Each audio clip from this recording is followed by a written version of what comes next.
전 세계의 시선이 평창으로 향하는 날이 이제 이틀 앞으로 다가왔습니다.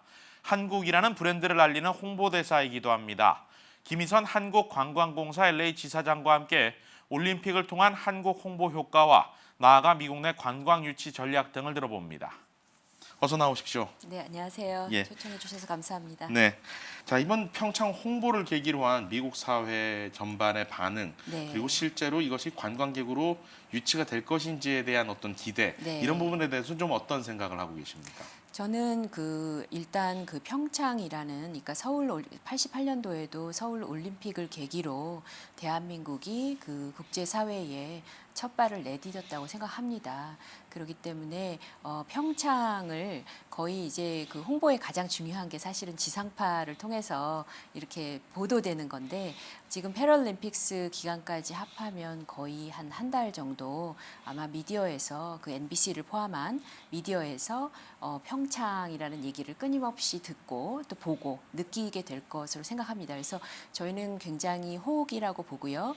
작년에 2017년 기준으로 한 방한 미국인이 87만 명 정도였는데 올해 100만 명을 유치하자라는 게 저희 공사의 굉장히 큰 캐치프레이즈고요.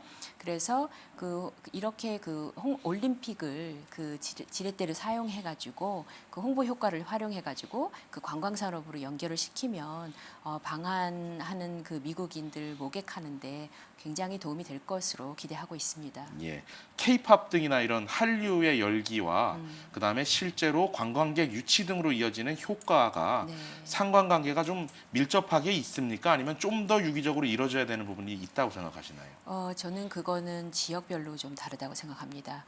K 컨텐츠 같은 한류 콘텐츠는 사실은 동남아라던가 근거리 시장에서는 뭐 팬미팅도 계속 이루어지고, 네, 또 음식도 자주 먹으러 오고, 네, 그래서 굉장히 지속적인 그런 한류가 지속적으로 관광 상품화되고 있습니다. 예, 반면에 장거리 시장, 미국 같은 경우는 아무래도 장거리 시장이다 보니까 그 부분을 활용하는 데 있어서 조금 더 제한적인 부분이 있습니다. 왜 그러냐면 한류층이 대부분 보면 10대, 20대 청소년 내지는 대학생층입니다.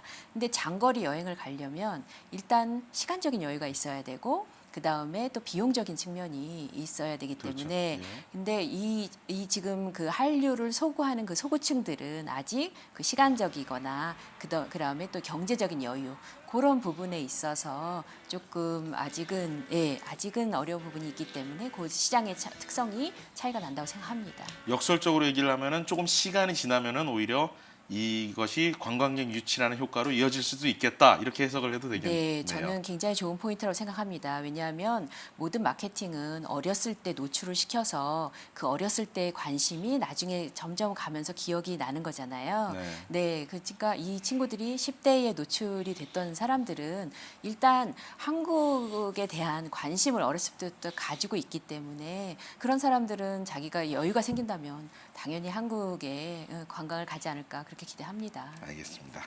다른 질문 또 하나 드려보겠습니다. 관광공사 LA 지사가 매년 개최하는 가장 네. 큰 행사 중에 하나죠. LA 다저 스타디움에서 열리는 코리안 나이트 행사가 네. 있지 않습니까? 네. 어떤 한국 브랜드를 알리는 네. 좋은 장소로 저도 자주 취재를 가봤던 기억이 나는데, 네. 좀 올해는 좀 어떤 계획이 있으시고 또 네. 이와 비슷한 이런 네. 행사 계획이 올해 좀 있으신지 궁금합니다. LA에만 이제 캘리포니아에만 52만의 한인 사회가 있고, 그래서 굉장히 큰 기대를 했었습니다. 한국에 대한 인지도에 대해서. 네. 이쪽만은 그래도. 근데 인지도가 교포 커뮤니티가 그렇게 큰 거에 비하면 인지도가 굉장히 작은 거를 보고 상당히 많이 놀랬고요. 그래서 여기는 이 시장은 브랜딩과 마케팅이 같이 병행이 돼야 되는 시장이다라고 생각을 하고 있습니다. 예. 그래서 지금 말씀하신 그런 그 브랜딩 이벤트가 굉장히 지속적으로 추진돼야 된다고 생각하고요. 다만 그 다저스 행사뿐만 아니라 저희가 그 이벤트를 형식을 조금 달리해서 새로운 아이템, 새로운 형식의 그런 이벤트를 계속 계획 중에 있고요. 올해는 특히 그 그러니까 미국을 그 주력 시장으로 선정이 되어서 그런 뭐 여행 업계뿐만 아니라 소비자 행사 그런 것들을 지금 시기와 장소는 아직 결정이 안 됐고 지금 검토 중에 있습니다. 그래서 하반기에 진행할 예정으로 지금 추진 중에 있습니다. 알겠습니다. 어떤 국가 브랜드를 올리는 차원의 눈에 보이지 않는 효과도 있지만 관광객 증대는 사실 눈에 보이는 효과라고 할 수 있을 것 같습니다. 좀 이렇게 여러 노력을 좀 경주를 해주셔서 최고의 시너지를 낼 수 있는 이런 일이 올 한 해 벌어질 수 있었으면 좋겠습니다. 네. 오늘 나와주셔서 감사합니다. 네, 감사합니다. 감사합니다.